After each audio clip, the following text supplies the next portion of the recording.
በስመ አብ ወወልድ ወመንፈስ ቅዱስ አሐዱ አምላክ ይትባረክ እግዚአብሔር አምላከ አበዊነ ስቡህኒ ውእቱ ወልዑልኒ ውእቱ ለዓለም። የተወደዳችሁና የተከበራችሁ የእግዚአብሔር ቤተሰቦች እንደምን ሰነበታችሁ? ለዚች ሰዓትና ዕለት ያደረሰን ልዑለ ባሕሪ ቅዱሰ ባሕሪ ንጹሐ ባሕሪ ሕያወ ባሕሪ እግዚአብሔር አምላካችን ዛሬም ዘወትርም ስሙ የተመሰገነ ይሁን። እንኳን ለጾመ ኢየሱስ በሰላም በጤና አደረሰን አደረሳችሁ። አሁን ያለነው የ2017 ዓመተ ምህረት ዘመነ ማቴዎስ ጾመ ኢየሱስ ላይ ነው። ይህ ሁለተኛ ሳምንት ነው። ይህ ሁለተኛ ሳምንት ደግሞ ቅድስት በመባል ይታወቃል። ያለፈውን ዘወረደ ብለን ተምረን ነበር። ዛሬ ደግሞ ቅድስት በማለት የምንማረው ይሆናል። ቅድስት ማለት ቋንቋው የግዕዝ ቋንቋ ነው።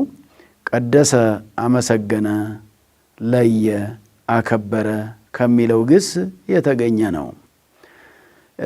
ቅድስት ማለትም ደግሞ ልዩ ማለት ነው፣ የተለየች ማለት ነው። ይሄ እንግዲህ የሚነገረው ልዩ ጾመ ቅድስት ፋሲካ ይላል። 40 ቀን የኢየሱስ ክርስቶስን ጾም የምንጀምርበት ሳምንት ነው። ያለፈው ጾመ ሕርቃል ወይንም ዘወረደ ይባል ነበረ። ከዚህ ሳምንት ጀምሮ ግን ከዚህ ከሰኞ ጀምሮ ማለትም አሁን ቅዳሜና እሁድ፣ ቅዳሜው የዘወረደ ፍጻሜ ነው። እሁድ ግን ቅድስት ይጀምራል። ጾሙ ግን ተጾሞ የሚዋለው ሰኞ በመሆኑ ከሰኞ ጀምሮ ቆጥረን 40 ቀን የኢየሱስ ክርስቶስን ጾም እንጾማለን። እሱም 40 ቀን ነው በገዳመ ቆሮንቶስ የጾመውና። ስለዚህ ቅድስት ማለት ልዩ ማለት ሳምንቱ ቅድስት የተባለበት ምክንያት ቅድስና የሚሰጥበት ጾም ቅድስናን ስለሚያሰጥ፣ ስለ ቅድስና ስለሚታሰብበት፣ ስለ ቅድስና ስለሚነገርበት፣ ከኃጢአት ስለመለየት ቅድስት ማለት የተለየች ማለት ነውና ሰውነታችንን ከኃጢአት የምንለይበት እንደዚሁም ልቡናችንን ከቂም በቀል የምንለይበትና ልዩ የሆነ የእግዚአብሔርን ቅድስና የምናገኝበት ሳምንት ስለሆነ ቅድስት ተብሎ ተሰይመዋል። ስያሜውን የሰጠ እንግዲህ ቅዱስ ያሬድ ነው። ዘወረደም ያለው ቅድስትም ያለው የሚቀጥለውም እንደዚሁ ስያሜ ያለውና የእያንዳንዱን ሳምንታት ስያሜ ሰጥቶ ጾመ ድጓውን የሰኞ፣ የማክሰኞ፣ የሮብ፣ የሐሙስ፣ የአርብ፣ የቅዳሜ ብሎ ጾመ ድጓ አለውና ከእሑድ ጀምሮ ጾመ ድጓውን በቀናት ከፋፍሎ በ7 ቀናት ከፍሎ ያስቀመጠ ቅዱስ ያሬድ ስለሆነ የጾመ ድጓ ማለት ከድጓ የመጣ ምስጋና፣ በጾም ወቅት የሚመሰገን ምስጋና፣ እግዚአብሔር በጾም ሰዓት የሚመሰገንበት፣ በጾሙ ጊዜ እግዚአብሔርን የምናመሰግንበት ምስጋና ማለት ነውና ስለዚህ ቅድስት ማለት ልዩ ማለት እንደሆነና ቋንቋው የግዕዝ ቋንቋ እንደሆነ ተረድተን ቅድስና የምንሰበስብበት፣ ቅድስና የምናገኝበት፣ ከኃጢአት የምንለይበት ሳምንት ለማለት ነው። ይህንንም የሚያስረዳን እንግዲህ የመጀመሪያው የዕለቱ መዝሙር ግነዩ ለእግዚአብሔር ወፀውኡ ስሞ ወንግርዎሙ ለአሕዛብ ምግባሮ ይላል። ይሄ መዝሙሩ በሌሊት ምስጋናው እሁድ ዕለት የሚጀመርበት የቅድስት ሳምንት እሁድ ነው የሚጀመረውና ግነዩ ለእግዚአብሔር ማለት ለእግዚአብሔር ተገዙ ይላል። ወፀውኡ ስሞ ስሙን እየጠራችሁ ለእግዚአብሔር ተገዙ፣ ለእግዚአብሔር ታዘዙ። ስሙን እየጠራችሁ ማለት ሀቡ ስብሐተ ለስሙ ምስጋና አቅርቡ አክብሩ ሰንበተ ተገበሩ ጽድቀ ዝግቡ ለክሙ መዝገበ ዘበሰማያት። እንግዲህ ሰንበትን አክብሩ ለጽድቅም ተገዙ ዝግቡ ለክሙ መዝገበ ዘበሰማያት። ይሄ ወንጌል ነው፣ ከወንጌል ነው፣ እንመጣበታለን ወደፊት። ወንጌሉ ነው መዝሙር ሆኖ ቅዱስ ያሬድ ያዜመው መዝሙሩን ነው። የማቴዎስ ወንጌል ምዕራፍ 6 ቁጥር 16 ላይ ያለው የዚህ ዕለትም ወንጌል እሱ ነው።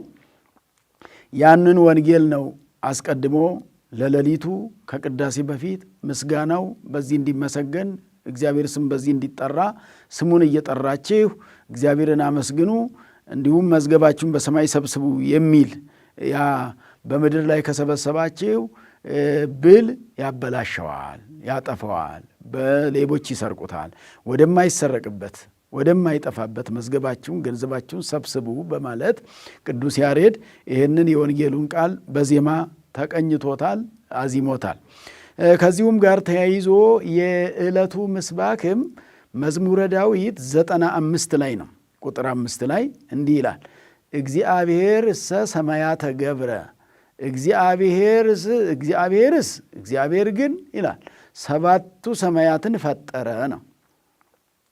አሚን ወሰናይት ቅድሜሁ፣ ሃይማኖትና ምግባር በፊቱ ነው ማለት ምግባርና ሃይማኖትን አስተባብሮ ይዞ የሚገኝ ሰውን እግዚአብሔር ይወዳል ለማለት ነው እንዲህ የተነገረው። እና አሚን ወሰናይት ቅድሜሁ ቅድሳት ወእበየ ስብሐት ውስተ መቅደሱ። ቅድሳት ማለት ቅዱስ ቅዱስ ቅዱስ ተብሎ መመስገን ለእግዚአብሔር ገንዘቡ ነው ነው ያለው ዳዊት። ቅዱስ ቅዱስ ቅዱስ ተብሎ መመስገን ለእግዚአብሔር ገንዘቡ ነው። ወእበየ ስብሐት የክብር ባለቤት ገናንነትም በመቅደሱ ውስጥ ነው ማለት በቤቱ ነው፣ በእግዚአብሔር ቤት ውስጥ ነው ማለት ነው። ስለዚህ ሲመልሰው እንግዲህ ይህንን እግዚአብሔር እሰ ሰማያተ ገብረ ቅድሳት የሚለው ነው። ቅድሳት ወእበየ ስብሐት ውስተ መቅደሱ የቅድስና ሳምንት ስለሆነ ሳምንቱ ስለ ቅድስና የሚዘመርበት፣ ስለ ቅድስና የሚነገርበት፣ የቅድስና ነገር በስፋት ጎልቶ የሚነገርበት ሳምንት ስለሆነ ቅድስና ለብቻው ቀናት ተሰጠውት 7 ቀን ተሰጠው ስለ ቅድስና ለማውራት ማለት ነው። ስለ ቅድስና ለማወቅ ቅድስና ለእግዚአብሔር የባህሪው ነው። ቅድስና ለእግዚአብሔር የባህሪው ነው። ለሰው ደግሞ የጸጋ ነው። የመጀመሪያው ቅዱስ የተባለው እግዚአብሔር ነው። እግዚአብሔር ቅዱስ ነው። እግዚአብሔር ኃያል ነው።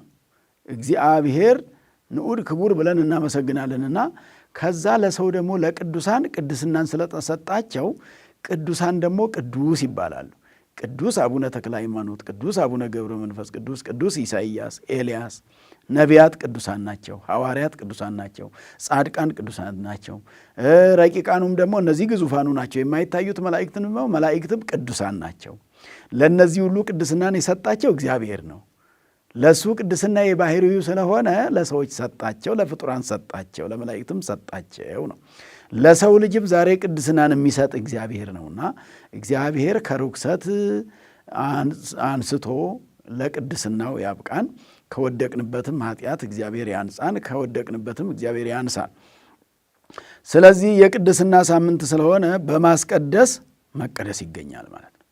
በመጸለይ ቅድስና ይገኛል ማለት ነው። የሚያስቀድስ ሰው ቅድስናን ያገኛል ነው።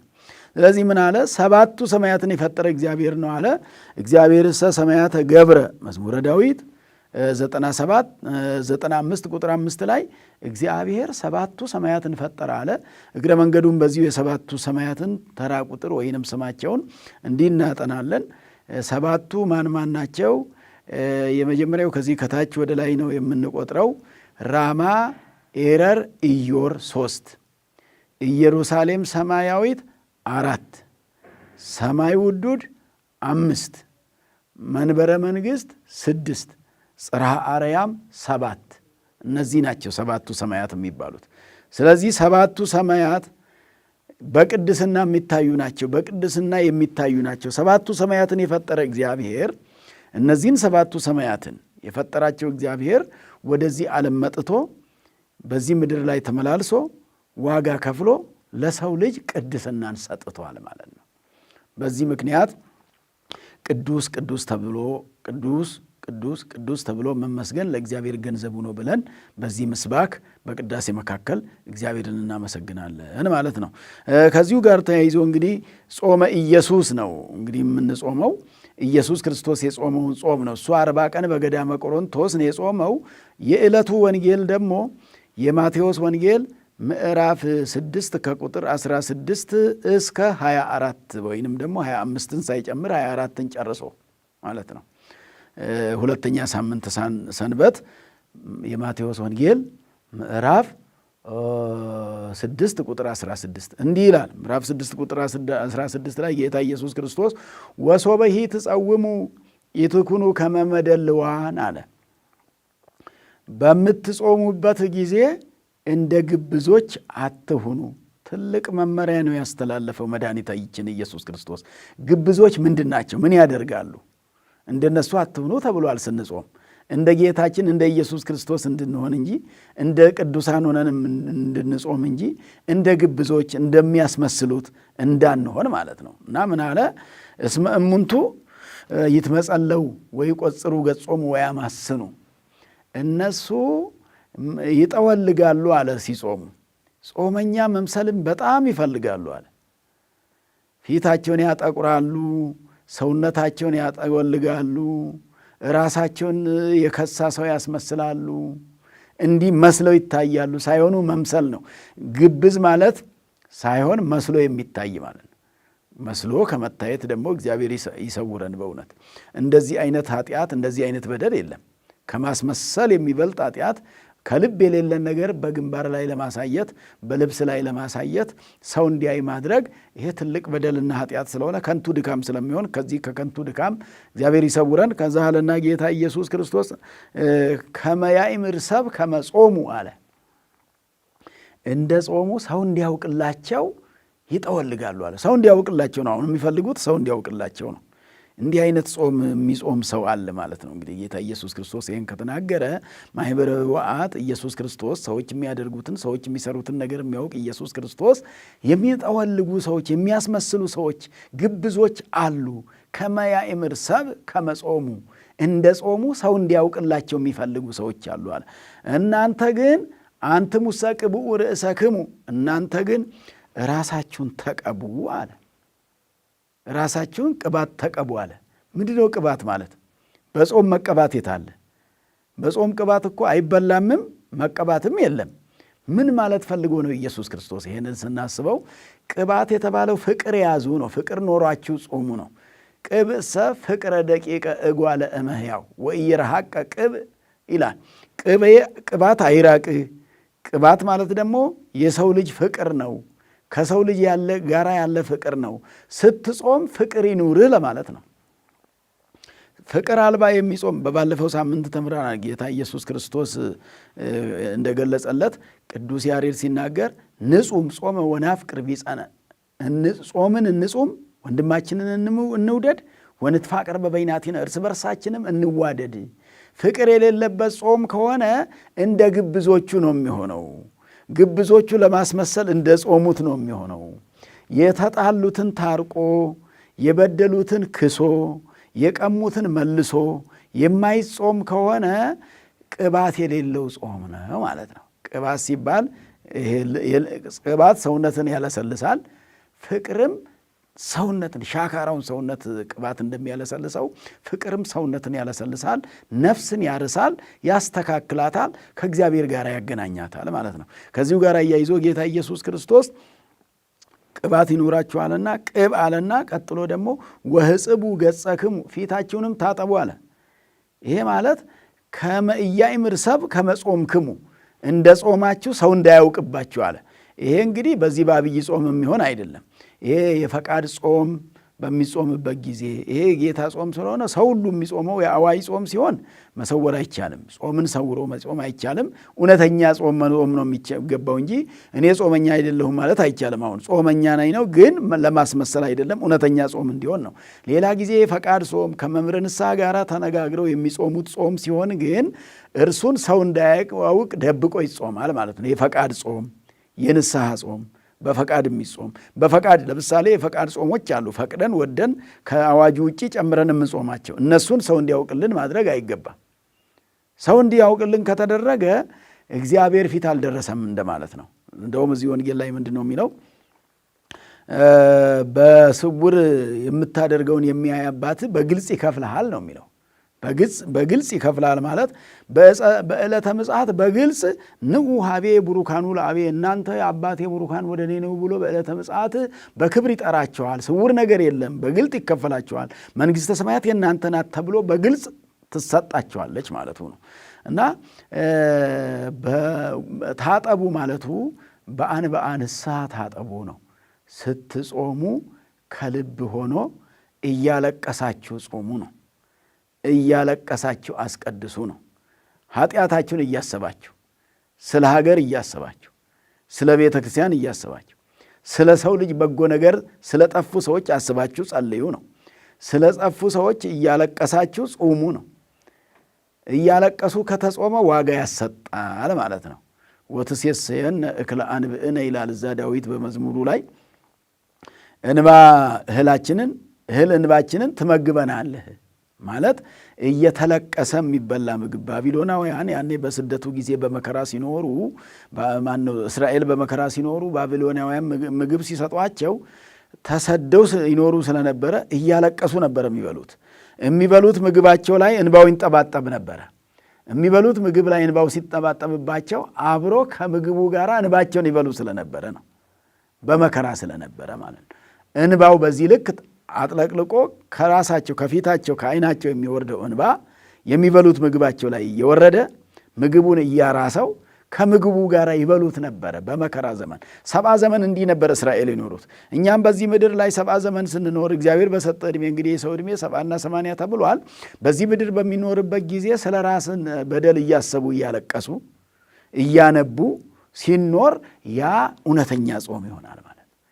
እውነተኛ ጸሎት ይሆናል ማለት ነው። ማንም እንዳያውቅባችሁ እንደዚህ ጾሙ ጸልዩ ብሎ ያስተማረው መድኃኒታችን ኢየሱስ ክርስቶስ ነው። ስለዚህ ይህ ጾም ማለት ነው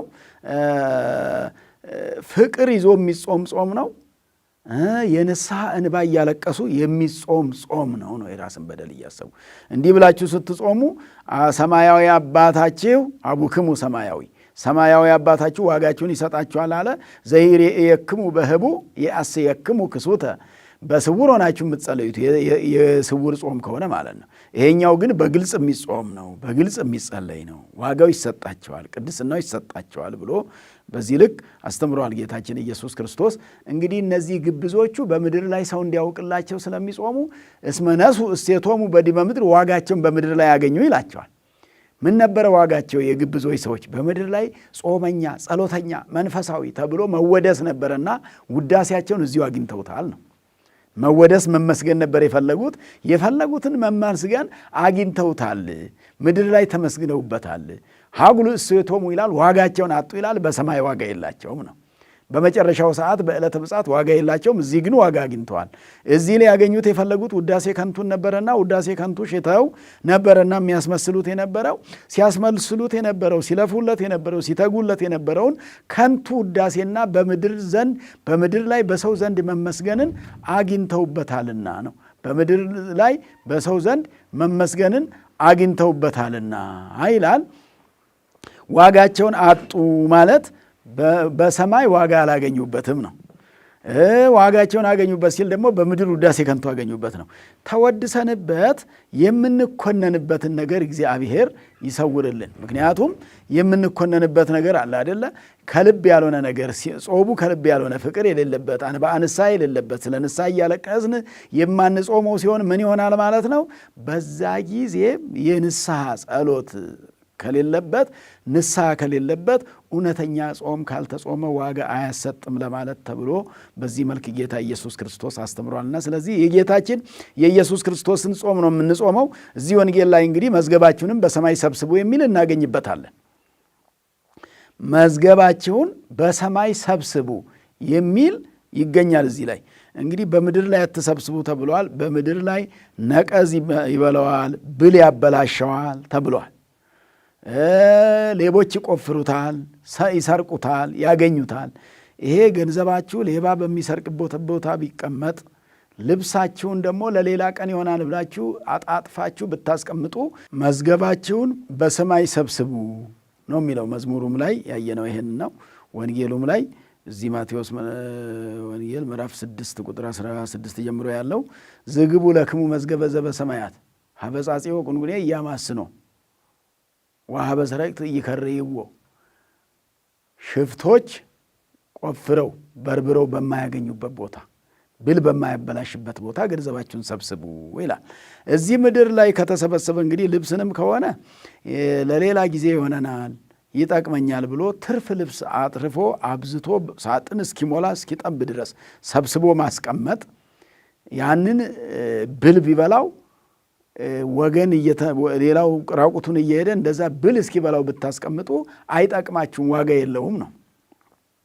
እህልም ከሆነ ደግሞ ሌሎች የተራቡ እያሉ ለተራቡት ማብላት ሲገባ እስኪሻግት፣ የበሰለ ከሆነ እስኪሻግት ስታስቀምጡ፣ በጎተራ ያለ ነገር ከሆነ ደግሞ ነቀዝ እስኪበላው ድረስ ብታስቀምጡና ነቀዝ ቢያበላሸው ዋጋ አታገኙበትምና ከእናንተ የሚተርፈው ለሌላ ስጡ ነው።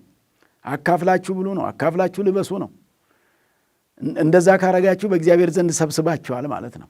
በሰማይ ሰብስቡ ማለት በእግዚአብሔር ዘንድ ሰብስቡ፣ ዋጋ በሚያሰጣችሁ ቦታ አስቀምጡ፣ ከእናንተ የሚተርፈውን ትርፉን ማለት ነው። እንዲህ እያለ ይናገራል። ከዛ እንግዲህ በዚህ ምድር ላይ ከሰበሰባችሁ ግን ጠፊ ነው፣ ኃላፊ ነው፣ ነቀዝም ያበላሸዋል። ነቀዝ ስላበላሸው ዋጋ አታገኙበትም። ብል ስለበለው ዋጋ አታገኙበትም። ሌቦች ስለዘረፉት ዋጋ አታገኙበትም። አብዝታችሁ ያስቀምጣችሁ ብትሰረቁ ዋጋ የለውም ለማለት እንዲህ ብሎ ያስተምራልና ጌታ ኢየሱስ ክርስቶስ ከዚሁም ጋር አያይዞ እንግዲህ ኢትክሉኬ ተቀንዮ ለእግዚአብሔር ወለንዋይ ይላል። እዚህ ላይ አንድ አገልጋይ ለሁለት ጌቶች መገዛት አይችልም። ለአንዱ ይታዘዛል፣ ለሌላው አይታዘዝም፣ እምቢ ይላል ብሎ ይናገራል ጌታ ኢየሱስ ክርስቶስ። ሁለት ጌቶች የተባለ እግዚአብሔር ጌታ ነው ራሱ፣ ገንዘብም አንድ ጌታ ሆነዋል ነው። ኢትክሉኬ ተቀንዮ ለእግዚአብሔር ወለንዋይ፣ ለእግዚአብሔርና ለገንዘብ መገዛት አትችሉም። የማቴዎስ ወንጌል ምዕራፍ 6 ቁጥር 24 ላይ ትልቅ ኃይለ ቃል ነው። ለእግዚአብሔርና ለገንዘብ መገዛት አትችሉም። ገንዘብ ጌታ አይሁንባችሁ። ገንዘብን ግዙት እንጂ አይግዛችሁ ነው። ይሄ ገንዘብን ግዙት እንጂ አይግዛችሁ። ዛሬ ላይ እንግዲህ በእውነት ገንዘብ እየገዛ ያስቸገረበት ዘመን እንጂ ሰው ገንዘቡን እየገዛው ሳይሆን የገንዘብ ፍቅር የበለጠበት የእግዚአብሔር ፍቅር ያነሰበት ዘመን ነው። የእግዚአብሔር ፍቅር እያነሰ የገንዘብ ፍቅር ግን እየበዛ ሰው ጥቅሙን እያስቀደመ፣ ይሄ ማለት ሰው ገንዘብ አያስፈልገውም ማለት አይደለም። በልኩ ያስፈልገዋል። ከልክ በላይ የሆነ ግን አያስፈልገውም። በልክ የሆነ መዝሙረ ዳዊት ላይ እኮ ይዘግቡ እያምሩ ለዛ ያስተጋቡ ብለን ባለፈውም የተማርነው ለማን እንደሚሰበስቡት አያውቁም ይሰበስባሉ ተብሎ እኮ ተነግሯል። ዳዊት በመዝሙሩ ለማን እንደሚሰበስቡ አያውቁትም ይሰበስቡታል አለ። ዝም ብሎ መሰብሰብ ነው አለ። ቀን መሰብሰብ ነው፣ ሌሊት መሰብሰብ ነው፣ ከድሃ ላይ መሰብሰብ ነው፣ ካለው ላይ መሰብሰብ ነው፣ ከሌላውም መሰብሰብ ነው። ለማን እንደሚሰበስቡት ግን ተትቶ ለሚኬደው ማለት ብዙ ሰዎች ትተው ሲሄዱ እየታየ ይዞ ሄደ ሰው የለም። የሰበሰበውን ሁሉ ሰብስብ ያለው ይዤው ልሄድ ብሎ ይዞ መቃብር የገባ እኮ የለም። የሰበሰበውን ይዞ ማትረፍ የለብኝም ብሎ ይዞ ሄደ የለም። ምናልባት አንዲት ጨርቅ ናት፣ አንዲት ሳጥን ናት ተይዛ የምትኬደው እኮ። እንደው ለብሶ የሚሄደው እንኳን ወደ መቃብር ሲኬድ እኮ አንድ ጋቢ ነው አልብሶ፣ እሱም በኋላ ያበቃል። አንድ ሳጥን ብቻ ነው አብሮ የሚሄደው። ከዛ ውጭ ሌላው የተሰበሰበው ለማን እንደሚሆን አይታወቅም ነው። ለማን እንደሚሰበስቡ አያውቁም ከመባል እግዚአብሔር ይሰውረን። በምንጠቀምበት ልክ፣ በምንኖርበት ልክ፣ መጠን ባለው ልክ ባለው ለሌላው እያካፈሉ የሌላውን ድርሻ ሳይቀሙ በራስ ድርሻ መኖር፣ በራስ መቁነን መኖር፣ በራስ ድርጎ መኖር መልመድ መልካም ነገር ስለሆነ በዚህ ልክ እንድንኖር እግዚአብሔር ይርዳን። የዕለቱ ወንጌል ይህንን ነው የሚያስተምረውና ይሄ ጾም ጾመ ኢየሱስ ይባላል። ጾመ ኢየሱስ እንግዲህ ጾመ ኢየሱስ ከዚህ አሁን ዘንድሮ ማለት ነው ከየካቲት 24 ይጀምራል። ሰኞ ማለት ነው የአቡነ ተክለ ሃይማኖት ዕለት። እንደ ባሕር ሐሳብ በ17 ብለን ባለፈው ጀምረናል። በጋራ የአብይ ጾም ተብሎ ነው የሚነገርለት የህልቅ ዓለም ጭምር። የጌታ የኢየሱስ 40ውን ቀን ለማግኘት ግን ለብቻው እዚህ አሁን የካቲት 24 ሲጀመር ስንት ቀን አለ ማለት ነው? የካቲት ውስጥ የምንጾመው 23ን ስንቀንስ ከ30 7 አለ። ከዛ 40 ለማድረግ መጋቢት ሙሉውን 30 እና 7 37 ከሚያዝያ ደግሞ 3 ስንጨምርበት 3 እና 37 40 ይሆናል። ሚያዝያ 3 ቀን ደግሞ ሚያዝያ የሚብተው ሮብ ነውና ሮብ 1 ሐሙስ 2 ዓርብ 3 ዓርብ 3 ቀን ያልቃል። ተጽዕኖ ተብሎ የመዝሙረ ዳዊት ሙሉውን ዳዊት ተዘልቆ የሚዋልበት ጾመ ድጓ ተዘልቆ የመጨረሻው ቀን የሚሆንበት ያ ቀን ነው ማለት ነው። እንደ ዘንድሮ አቆጣጠር ከየካቲት 24 ጀምረን እስከ ሚያዝያ 3 ቀን ስንቆጥረው 40 ቀን ይሆናልና 40 ጾም ጾመ ኢየሱስ የሚባለው ይሄ ነው። ሳምንታቱ የየራሳቸው ስያሜ ያላቸው 40ው ቀን ጾመ ኢየሱስ ግን ሙሉ እንዳለ ነው። 40 ቀን ጾመ ኢየሱስ ሲባል ጌታ ኢየሱስ ክርስቶስ መቼ ነው የጾመው? መቼ ነው ወደ ጾም ሄደው ብለን ስናስበው በዮርዳኖስ ወንዝ በዮሐንስ እጅ ጥር 11 ቀን ጥምቀቱ ብለን የምናከብረው በዮርዳኖስ ወንዝ በዮሐንስ እጅ ተጠመቀ። ከተጠመቀ በኋላ ሳይውል ሳያድር ዕለቱን ወደ ገዳመ ቆሮንቶስ ሄደ። ድምፅ አራዊት ወደ ሰለጠነበት፣ ጸባ አራዊት ጸባ አጋንንት ወደ በዛበት፣ አጋንንት ወደሚጣሉበት ማለት ነው። አጋንንት ወደሚለክፉበት፣ ሰይጣን ጸባ አጋንንት ማለት የሰይጣን ጠብ ወዳለበት ቦታ ማለት ነው። የሰይጣን ጠብ ወዳለበት ቦታ ሄደ ጌታ ኢየሱስ ክርስቶስ። መቼ ነው ሄደው? ጥር 11 ጀምሮ ስንቆጥረው ከጥር 10 ስንቀንስ 20፣ ከየካቲት 20 ስናመጣ 40፣ የካቲት 20 ቀን 40 ይሞላል ጌታ ኢየሱስ ክርስቶስ ጾም። የካቲት 40 ቀን ማነው? የካቲት 20 ቀን 40 ይሆናል። ከጥር 20 ስላለ ከየካቲት 20 20ና 20 40 ማለት ነው። በገዳመ ቆሮንቶስ ጌታ ኢየሱስ ክርስቶስ 40 ቀንና 40 ሌሊት ነው የጾመው። ከቆመ ሳይቀመጥ፣ ከጀመረ ሳያቋርጥ፣ ከቆመ ሳያርፍ፣ ከዘረጋ ሳያጥፍ ነው የጾመው። በዚህ መልክ ነው የጾመውና ቆሞ ነው ማለት ነው። ስለዚህ ይሄን 40 ጾም ጌታ ኢየሱስ ክርስቶስ ደግሞ አስቀድሞም ለቀደሙ አባቶቻችን ነቢያት አስተምሯቸው ነቢያት 40 ቀን 40 ሌሊት ጾመዋል። ለምሳሌ በኦሪት ዘጸአት ምዕራፍ 30 ኦሪት ዘጸአት ምዕራፍ 30 ቁጥር 28 ላይ ወነበረ ሙሴ ቅድመ እግዚአብሔር 40 መዓልተ ወ40 ሌሊተ ወኢበላ እክለ ወኢሰትየ ማየ። ሙሴ በእግዚአብሔር ፊት ተቀመጠ ወይም በእግዚአብሔር ፊት ቆመ ይላል። ኦሪት ዘጸአት 34 28 ላይ በእግዚአብሔር ፊት ቆመ ሙሴ። በእግዚአብሔር ፊት ስንት ቀን? 40 ቀንና 40 ሌሊት። እንደዛ ሲሆን 40ውን ቀን 40 ሌሊት ደግሞ እህል አልበላም አለ፣ ውሃም አልጠጣም አለ። ወጸሐፈ እግዚአብሔር ውስተ ጽላት ዘንተ ነገረ 10 ቃላተ 10 ቃላትን በጽላቱ ላይ ጽፎ እስኪሰጠው ድረስ 40 ቀንና 40 ሌሊት ሙሴ ሲጾም ሲጸልይ ቆየ። ቀንም ሌሊትም ሳይበላ ማለት ነው። ልክ ሙሴ በእንደዛ አይነት እንደጾመ እንደገና ነቢዩ ሕዝቅኤል በቀኝ ጎኑ ተኝቶ 40 ቀን ቆይቶ 600 ሙታንን አስነስቷል። ጾም ነው 40 ቀን ማለት ነው። ኤልያስም 40 ቀን ጾመዋል። እህል በላ። ከዛ በኋላ 40 ቀን ሙሉ ሳይበላ ሳይጠጣ ኖሮ ወደ ሰማይ አረገ ነው።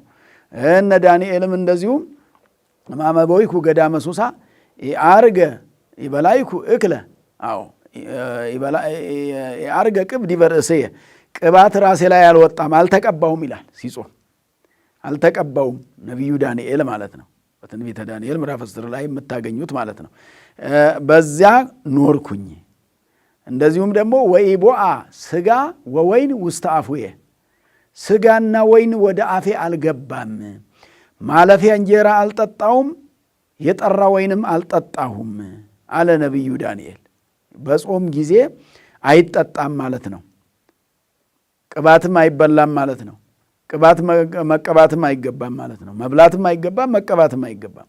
መጠጥም አልኮል መጠጦች በጾም ሰዓት አይጠጡም ማለት ነው።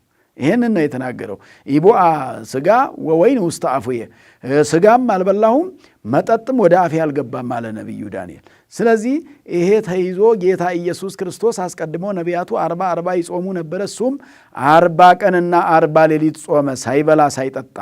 ይኸውና በማቴዎስ ወንጌል ምዕራፍ 4 ቁጥር 2 ላይ ወጾመ እግዚእ ኢየሱስ 40 መዓልተ ወ40 ሌሊተ ወቀርበ ዘያሜክሮ፣ 40 ቀንና 40 ሌሊት ጾመ። የሚፈትነው ሰይጣንም መጣ ይላል። ፈታኝ ይመጣል። በጾም ሰዓት የሚፈትን ይመጣል፣ አይቀርም። በጾም ሰዓት የሚፈትን መጣ። ፈታኙ ሲመጣ ፈታኙን ኢየሱስ ክርስቶስ ድል አድርጎታል። በጾሙ ሰዓት እናንተም ብትጾሙ ድል ታደርጋላችሁ ለማለት እንግዲህ 40 ቀን የጾመበት ምክንያት ነቢያቱ 40 ቀን ስለ ጾሙ ነው። እንደገና ደግሞ አዳም በ40 ቀኑ ያገኛትን ልጅነት አጥቶ ስለነበረ የአዳምን ልጅነት ለመመለስ እንደመጣ ለማጠየቅ ነው። ወደ ምድረ በዳም የሄደበት ምክንያት አዳም ከገነት ወጥቶ ከዚህ ምድር አፍአ ወደምትሆኗ ወደ ሲኦል ሄደዋልና ከሲኦል አዳምን ለመመለስ ነው። ያንን ለማሳየት ነው 40 ቀን የጾመው። አዳም በ40 ቀን ልጅነት አግኝቶ የለ፣ ሔዋን በ80 ቀን አግኝታ የለ። ያገኙትን ልጅነታቸውን ስላጡ ያንን ልጅነታቸውን ሊመልስ የሥላሴ ልጆች ሊያገረጋቸው አዳም ገብሩ ለዲያብሎስ የተባለውን ገብሩ ለእግዚአብሔር ሊያሰኘው፣ ሔዋን ዓመቱ ለዲያብሎስ የዲያብሎስ አሽከር የተባሉትን የእግዚአብሔር አሽከሮች ሊያሰኛቸው ወደዚህ ዓለም እንደመጣ ለማጠየቅ ጌታችን ኢየሱስ ክርስቶስ 40 ቀንና 40 ሌሊት ጾመ። እንግዲህ ሰይጣን በሦስት ነገሮች ፈትኖታል። ጌታ ኢየሱስ ክርስቶስን በሦስት ነገሮች ፈትኖታል። አንደኛ በትዕቢት ነው የፈተነው። በትዕቢት ሲፈትነው ጌታ ኢየሱስ ክርስቶስ በትሕትና ድል አደረገው። በትዕቢት የመጣባችሁን ሰይጣን በትሕትና ድል ታደርጉታላችሁ። በዛው በመጣበት ትዕቢት ግን ድል ማድረግ አይቻልም። በትዕቢት ሲመጣባችሁ በትሕትና ድል ታደርጉታላችሁ። ከሰውም ላይ አድሮ ይመጣል። በሰዎችም ላይ አድሮ ሲመጣ በትዕቢት አስነሳስቶ ሲያመጣ ሊመታ ሲመጣ አልችልም መምታት ቢባል ሰይጣን ድል ይደረጋል ማለት ነው። አሸንፋለሁ እያለ ሲመጣ አዎ ታሸንፋለህ፣ እኔ ተሸናፊ ነኝ ሲባል ሰይጣን ድል ይሆናል ማለት ነው። እንደገና ደግሞ በስስት ቢመጣበት ደግሞ በትዕግስት መሳሳት፣ አይበቃኝም ማለት፣ ጨምሩልኝ ማለት፣ ሁልጊዜ መሳሳት፣ መጓጓት፣ ከመጓጓትም ደግሞ እኔ ያለው ይበቃኛል ሲባል፣ እንደገና በፍቅረ ንዋይ ሲመጣበት ደግሞ ገንዘብ መውደድና ማስወደድ፣ ገንዘብን በማስወደድ ሲመጣበት ደግሞ ገንዘብን በመጥላት ድል አደረገው ጌታ ኢየሱስ ክርስቶስ። ገንዘብን በመጥላት ድል አደረገው። እንግዲህ በዚህ ዘመን ቅድም በማቴዎስ ምዕራፍ 6:24 ላይ እንዳየነው ሁሉ ገንዘብ ንጉሥ የሆነበትና የተመለከበት ዘመን ነው። ምንድን ነው የሚሉ መተርጉማን አባቶቻችን? ገንዘብ የሚወዱ ሰዎች፣ ፍቅረ ነዋይ የነገሰባቸው ሰዎች፣ ፍቅረ ነዋይ የበዛባቸው ሰዎች፣ ገንዘብን መውደድ ልብ ያሳጣቸው ሰዎች እንደው እጅ እግር አላበጁለትም እንጂ እንደ ጣዖት ያመልኩታል አለ። ጣዖት እጅ እግር አለው አይደል? ይሄ ከእንጨት ይሰራና እጅ ይበጅለታል፣ እግርም ይበጅለታል። ከዛ በዛ እየታየ ያው አምላክ ነው እየተባለ ጣዖቱ እኮ አምላክ ሳይሆን አምላክ የተባለ ያሰት አማልክት ሐሰት ማለት ነው የሚባሉትና ያሰት አማልክቶች ናቸው። እና ለገንዘቡ አብዝተው አስቀምጠው ቆልለው ከመጠን በላይ ሲቀመጥ ለገንዘቡ እጅ ለማበጀት ይፈልጋሉ፣ እግር ሊያበጁለት ይፈልጋሉ። ለምን? ጣዖት ሊያደርጉት ማለት እጅና እግር ስላልሰሩለት እንጂ አምልከውታል፣ ወደውታል፣ ተገዝተውለታል ለገንዘብ ይላልና ለገንዘብ ከመገዛት እግዚአብሔር ይርዳን። ይሄ ማለት ሰው ገንዘብ አያስፈልገውም ማለት አይደለም። ቅድም እንዳልኩት ገንዘብ አያስፈልገውም ሳይሆን ልክ እንዲኖረው ነው። ሁልጊዜ አይበቃኝም የሚል ሰው ነው። እያለው አይበቃኝም ካለ እያለው ምን አለኝ የሚል ከሆነ ፍቅረ ነዋይ ያለበት ማለት። ካላችሁ ምእመናን ገንዘብ ካላችሁ ያላችሁን አለኝ፣ የሌላችሁንም የለኝም እያለ የለኝም ማለት ፍቅረ ነዋይ ነው። የሰይጣን ስራ ነው ማለት። ያለውን የለኝም ማለት አጥቻለሁ ማለት፣ ምን አለኝ ማለት ምንድናት ይቺ አትበቃኝም ማለት ሌላ ብዙ የመሻት ልቡና አለ ማለት ነውና፣ ስለዚህ ምን ማለት ነው? ማምለክ የሚባለው እሱ ነው። ፍቅረ ነዋይ የሚባለው እሱ ነው። ለሌላው መስጠት የሚከብደው መስጠትን የማይወድ እንግዲህ የሌላውን እየተቀበለ እሱ ግን ያንን የተቀበለውን የማይሰጥ ሲሆን ምን ሆነ ማለት ነው? መስጠትን የማይወድ አይበቃኝም የሚል ስሜት ሲያድርበት ለገንዘቡ የሳሳ ለገንዘብ ፍቅሩ የጸናበት ነው። የገንዘብ ፍቅር የነጻበት ነው። እንግዲህ ስሯ ለእከይ አፍቅሮ ንዋይ ብሏል ቅዱስ ጳውሎስም። የኃጢአት ስር ገንዘብ መውደድ ነው አለ። አደገኛ የኃጢአት ስር ነው ይሄ። እንግዲህ በእነዚህ በሦስቱ አርእስተ ኃጣውእ ሰይጣንን ድል ያደረገ ሰው ሰይጣን በሌላው አይቀዋወሙም ይላል። በይበልጥ በፍቅረ ነዋይ ድል ማድረግ ትልቅ ነገር ነው። በትዕቢት ያለውንም ድል ማድረግ ትልቅ ነገር ነው። በመሰሰት የሚመጣውን ሰይጣን ድል ካረጉ ሌሎቹ ኃጢአቶች በሌላው አይቀዋወሙትም። ሌሎች ኃጢአቶች አይጸኑበትም፣ አይበረቱበትም። በእነዚህ ድል ካደረገ ተብሎ ስለተነገረ ይሄ ጾም ገንዘብ ድል የምናደርግበት ጾም ነው። ይሄ ጾመ ኢየሱስ፣ ይሄ ቅድስት ጾመ ቅድስት ፋሲካ። እንደውም ስለ ጾም ቅዱስ ያሬድ ሲናገር አንድ ትልቅ ኃይለ ቃል አለ የምናጠቃልልበት። ምንድን ነው የሚለው? ጾም ቅድስት ይላል። ጾም ልዩ ናት ይላል። ሐዘን ለአብዳን ወፍስሐ ለጠቢባን ያዙት። ሐዘን ለአብዳን ለሰነፎች ሐዘን ነው አለ ጾም። ለማን? ለሰነፎች። ወፍስሐ ለጠቢባን ለብልሆች ደግሞ ደስታ ነው። አያችሁ፣ ይሄ ጾም ለካ ለሰነፎች፣ ለእኛ ለሰነፎቹ ሐዘን ኖረዋል፣ መጣብኝ እየተባለ ኖረዋል። ለካ ስንቀበለው የነበረው በባለፈው ቅበላት ብሎ መከራ ሲታይ የነበረው ሲወጣ ሲወረድ የተነበረው ያ ሁሉ መከራ ሲታይ የነበረው ለካ ሐዘን መጣብን ተብሎ ነው። ጾምን መጣብን ማለት አይገባም። መጣልኝ፣ ልቀደስ ነው፣ ልነጻ ነው፣ ልድን ነው፣ እግዚአብሔር ጋር ልገናኝ ነው፣ ድልድይ ነው፣ ከእግዚአብሔር ያገናኘናኛል፣ ከኃጢአቴ ነፃ ያደርገኛል፣ ከርኩሰት ያነጻኛል፣ ይቀድሰኛል፣ ይፈውሰኛል ብሎ ማመን ነው የሚገባውና ቅዱስ ያሬድ ሐዘን ለአብዳን ጾምን ሰነፎችና ትጉዎች ወይንም ልባሞች እኩል አያዩትም። ሰነፎች ጾምን እንደ አንድ ጉዳት አይተው ያዩታል ብሎ በዚህ ልክ ሐዘን ለአብዳን ወፍስሐ ለጠቢባን ብሎ በዝማሬው ላይ ነው በዚህ በጾሙ ዝማሬ ላይ የተነገረውና ቅዱስ ያሬድ ነው ይሄን ያለው። ስለዚህ ግማሹ እንደውም አሳ ወደ መብላት ጾም ነውና እስከ እሁድ ድረስ እስከ መጨረሻው ጾም ማለቂያው እሁድ ድረስ ስጋ ሲበላ ሰንብቶ ሰኞ ደግሞ በጠዋት ወደ አሳ ስጋ የሚሰለፋል። አሳም ያው ስጋ ነው እኮ ሌላ የለው።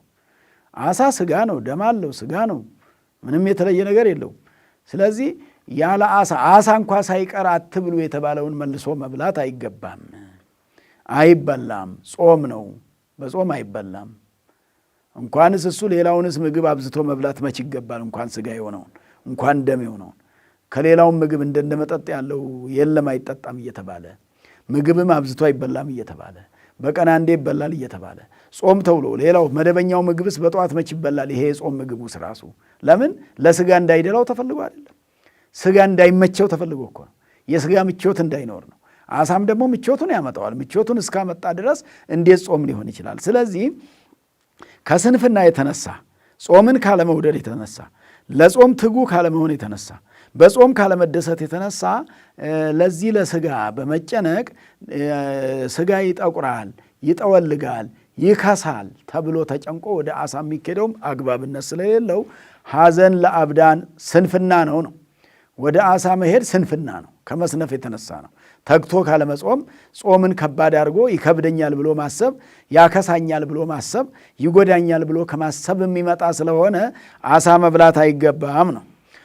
ከዚሁ ጋር አያይዞ ወፍስሐ ለጠቢባን የእግዚአብሔር ሰዎች እንግዲህ ብልሆቹ አስተዋዮቹ ጾም ደስ ይላቸዋል። ጾም መጣልን የምናስቀድስበትና የምንቀድስበት ነው። እግዚአብሔርን የምናነጋግርበት ነው። ራሳችንን ለእግዚአብሔር የምናስገዛበት ነው። ራሳችንን ከዓለም የምንለይበት ነው፣ ከኃጢአት የምንለይበት ነው ብለው ብልሆቹ የሚደሰቱበት ስለሆነ በጾም ጊዜ ብልህ መሆን ያስፈልጋል ማለት የጾም ወዳጆች መሆን ያስፈልጋል ማለት ተገደን የምንጾም ሳይሆን ወደን። በእርግጥ ጾሙ የግዴታ ጾም ነው። ሰባቱ አጽዋማት ዋናው የኢየሱስ ክርስቶስ ጾም ነው። አብይ የሚባለው አብይ የተባለውን በባለፈው ተምረናል። 55 ቀን ሙሉ ስለሚጾም ትልቅ ስለሆነ ረጅም ስለሆነ ነው። ከኋላ የርቃት ስላለ ከወደፊቱ ደግሞ ሕማማት ስላለበት ማለት ነውና ስለዚህ ጾምን ስንጾም ጸሎትን ስንጸልይ እግዚአብሔር አምላክ በቅን ልቡና እንድንጾም ማስተዋሉን መረጋጋቱን እንዲሰጠን ነው። ጾም ሀገር ያረጋጋል። ጾም እንድንገዛ ያረጋል። ጾም እንድናስተውል ያረጋል። ወቅቱ በራሱ የራሱ የሆነ ድባብ አለው። ገዢ ነገር ነው። ለእኛ የተሰራው አባቶቻችን ይህን ሁሉ ስርዓት ሲሰሩልን ጌታ ኢየሱስ ክርስቶስ የጾመውን ጾም እንድንጾም ከኋላ ደግሞ የርቃልን ሕማማትን አስተካክለው አቀናብሮ ለእኛ የሚጠቅመውን ምንድንበትን እግዚአብሔር ጋር የምንገናኝበትን ነገር ነው ይሰሩልንና ስለዚህ ይሄን የተሰራልንን ነገር ቅድስናው እዚሁ ምድር ላይ ነው ያለው። ከተጠቀምንበት ካስተዋል ነው ቅድስናው በእጃችን ነው ያለው። ጌታ ኢየሱስ ክርስቶስ ወንጌል ሲያስተምር እኮ በሉቃስ ወንጌል መንግሥተ ሰማያት በመካከላችሁ ናት እኮ ነው ያለው። ሰዎቹ መንግሥተ ሰማያትን ሌላ ቦታ ሲያዩ ወደ ሰማይ ሲያንጋጥጡ የት ትሆን የት ትገኘውን እያሉ ሲጨናነቁ እናንተው መሃል ነው ያለችው አለ። ማመን ከቻልን እዚህ ጋር እኮ እዛው ምስባኩም ላይ ቅድም አሚን ወሰናይት ቅድሜሁ ማለት ሃይማኖትና ምግባርን ይዞ መኖር ከተቻለ እምነትን የጸና እምነት በእግዚአብሔር ማመን ለእኛ ብሎ ከሰማይ ሰማያት ወርዷል፣ ከድንግል ማርያም ተወልዷል፣ ጾምን ሰርቶልናል ብለን ስናምን ዋጋችን ብዙ ነው። ቅድም ስትጾሙ እንደ ግብዞች እንግዲህ ጾም ኢየሱስ ክርስቶስ ብቻ ጾሞልናል፣ እኛ መጾም አይገባንም ሊባል አይችልም። ይሄ ወንጌል መልስ ይሰጣል። እሱ ስትጾሙ እንደ ግብዞች አትሁኑ ብሎ መመሪያ የሚሰጠው መጾም እንደሚገባን እኮ ሲያስረዳን እኔ ጾሜላችኋለሁ ይበቃችኋል ቢሆን ኖሮ ይሄን አይልም። ነቢያት ጾመዋል፣ እሱ ነቢያትን ሊሽር ያልመጣ ነው። በኦሪት ጾም አለ። በሳምንቱ 2 ቀን ይጾሙ ነበር የኦሪት ሰዎች ማክሰኞና ሐሙስ። እንደዚሁም ደግሞ ግማሾቹ እሁድና ማክሰኞንም ይጾሙ ነበረ። እሁድ ዓለም የተፈጠረበት እያሉ ይጾሙ ነበር በዚያ ዘመን። ማክሰኞ አትክልት እጽዋት የተፈጠሩበት እያሉ ይጾሙ ነበር። ሐሙስን ደግሞ በልብ የሚሳቡ በክንፍ የሚበሩ በእግር የሚሽከረከሩ የተፈጠሩበት ነው ብሎ ይህን አስበው ይጾሙ ነበርና ስለዚህ ስትጾሙ ብሎ ጌታ ኢየሱስ ክርስቶስ መመሪያ የሰጠን ጾሙ ሲለን ነው። ከጾም ጋር የሚያስፈልገንን ነገር የነገረን ጾሙ አስፈላጊ ስለሆነ ነው። አስፈላጊ ባይሆንና እኔ ብቻ ጾም የላችኋለሁ ይበቃችኋል ቢል ኖሮ የጾሙ መመሪያ ባልተነገረም ነበረ፣ ባልተባለም ነበረ፣ ስትጾሙ ባላለም ነበረ። እኔ በገዳመ ቆሮንቶስ 40 ቀንና 40 ሌሊት ጾሜ ሰይጣንን ድል አድርጌላችኋለሁ ይበቃችኋል፣ እናንተ ጾም አያስፈልጋችሁም፣ ዝም ብላችሁ ብሉ ይል ነበር ባያስፈልግ ኖሮ። ስለዚህ ጾም እንደሚያስፈልገን መድኃኒታችን ኢየሱስ ክርስቶስ አስተምሯልና ጾም ፊደሏ 2 ናት። ጾመ የሚል የግዕዝ ቋንቋ ነው። ጾም ፊደሏ 2 ሆኖ ዋጋው ግን ትልቅ ነው።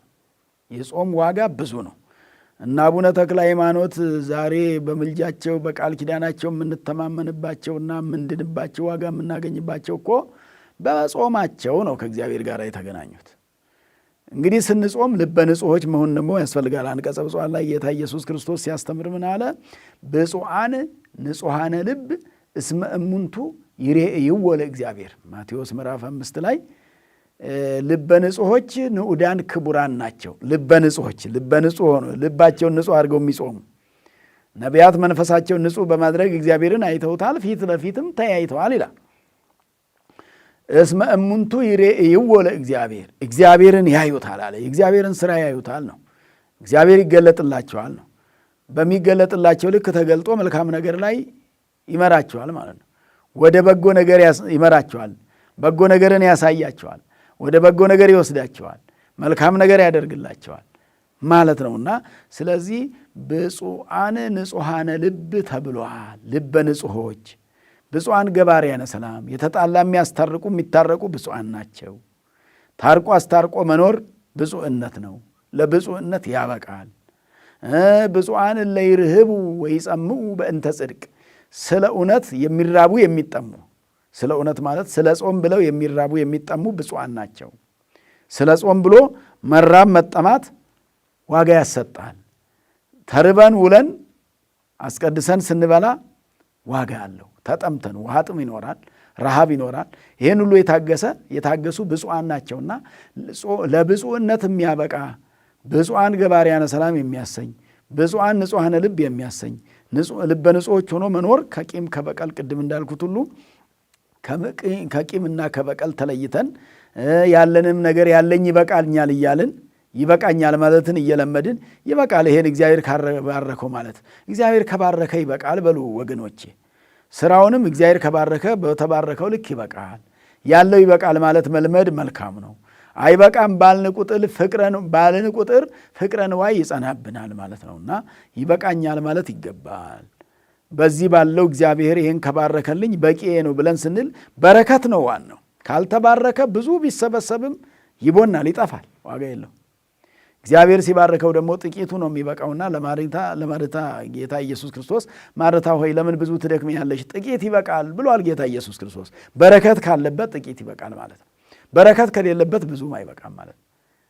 አዎ ህዳጤ ያክልም ብዙ ብዕለ ኃጥአን። ዳዊት እኮ በመዝሙሩ ብዙ ከሆነ ከኃጢአተኞች ሀብት ጥቂት ይበቃል አለ። ብዙ ከሆነ በረከት ከሌለው፣ ብዙ ከሌለው በረከት ከሌለው ከብዙ ሀብት፣ ኃጢአተኞች ከሚሰበስቡት ብዙ ሀብት፣ ኃጢአተኞች ዝም ብሎ ቀን ከሌሊት ከሚደክሙበት አይበቃኝም እያሉ እየተስገበገቡ ከሚደክሙበት ሀብት ጥቂት ነገር ይበቃል አለ ዳዊት። ህዳጥ ያክል ብዙ ብዕለ ኃጥአን ብዙ ከሆነ ብዙ ከተደከመበት ብዙ ከተለፋበት በገጠሩም በሉት በከተማም በሉት ብዙ የተሰበሰበ መኪና የተቀያየረ ቤት የተቀያየረ ፎቅ የበዛ ብዙ ሀብት ከበዛው ሀብት በረከት ጋር ከሆነ እንጂ በረከት ከሌለው ብዙ ነው የሚባለው ሁሉ ብዙ አይደለም ነው። በረከት ከሌለበት ብዙ አይደለም። በረከት ካለበት የእግዚአብሔር በረከት ካደረበት ደግሞ ጥቂቱ ብዙ ነውና ስለዚህ ጾም ለበረከት ነው። ጾም በረከት ያሰጣል ነው። የምትሰሩትን ስራ ይባርክላቸዋል ነው። የምትኖሩበትን ኑሮ ይባርክላቸዋል ማለት ነው። የምትጓዙትን ጉዞ ሁሉ የተቃና ያደርግላችኋል ማለት ነውና ስለዚህ ለቅድስት ጾም ለሁለተኛው ሳምንት ያደረሰን አምላካችን መድኃኒታችን ኢየሱስ ክርስቶስ ስሙ የተመሰገነ ይሁን። እንግዲህ ስንጾም እንደ ግብዞች ሳንሆን እንደ ልባሞች፣ እንደ አስተዋዮች እንደነ አቡነ ተክለ ሃይማኖት እነሱን እያሰብን እንዴት እንደጾሙ እና አቡነ ገብረ መንፈስ ቅዱስ እንዴት እንደጾሙ ዕድሜ ልካቸውን እህል ያልበሉ ናቸው። አቡነ ገብረ መንፈስ ቅዱስ እንደነ አቡነ ተክለ ሃይማኖት እንደነ አቡነ ሳሙኤል፣ አቡነ አሮን ቅዱሳን በገድላቱ ላይ ያለው በዚህ በየስንክሳሩ ተመዝግቦ የምናገኛቸው ቅዱሳን የእነሱን ጾም የተቀበልክ የእኛንም ጾም ተቀበልልን እያል የእኛ ጾም ለመፈራረጃ እንዳይሆንብን ለሕይወት እንዲሆንልን ለድነት እንዲሆንልን ለጽድቅም እንዲሆንልን ከእግዚአብሔር ጋር ለመገናኛ እንዲሆነን ቅድስናን የምናገኝበት ጾም እንዲሆንልን እያልን ተግተን ነቅተን መጾም ይገባልና እንኳን ለጾመ ቅድስት ፋሲካ ወይንም ለቅድስት ሳምንት ለጾም ቅድስት ልዩ ለሆነች ጾም ጌታ ለጾማት ጾም ቅድስት ማለት ከቅዱሳን ጾም የተለየ ነው። ከነቢያት ጾም የተለየ ነው። ከሐዋርያት ጾም የተለየ ነው። ቅድስት እቺ ጾም ልዩ ናት። ለምን? ጌታ ኢየሱስ ክርስቶስ የጾማት አምላክ የጾማት ፈጣሪ ሰማያቱ ምድር ሰማይና ምድርን የፈጠረው የጾማት መጾም የማይገባው እንግዲህ እሱ ምንድነው? መንፈስ ወደ ምድረ በዳ ወሰደው ይላል። መንፈስ እሰ ስምረቱ ይእቲ ይላል። ፈቃዱ ነው፣ ወዶ ነው ሄደው የጾመው። ሰይጣን አስገድዶት አልወሰደው፣ ወዶ ነው ሄደው። በሰይጣን አይገደድም ኢየሱስ ክርስቶስ። ማንም ሰው በሰይጣን አይገደድም። እኛም ፍላጎታችንና ፈቃዳችን ነው እንጂ ሰይጣን የማስገደድ አቅም የለውም። ፍላጎታችን ወደዛ ሲሄድ ብቻ ነው ማስገደድ የሚችለውና ስለዚህ ቅድስት ጾም የተባለው ልዩ ጾም ጌታ ኢየሱስ ክርስቶስ የጾመ ለሰውም ልጅም ቅድስናን ያደለባት ጾም ናትና ለዚህ ጾም ያደረሰን አምላካችን ስሙ የተመሰገነ ይሁን። ወስብሐት ለእግዚአብሔር። ይቆየን።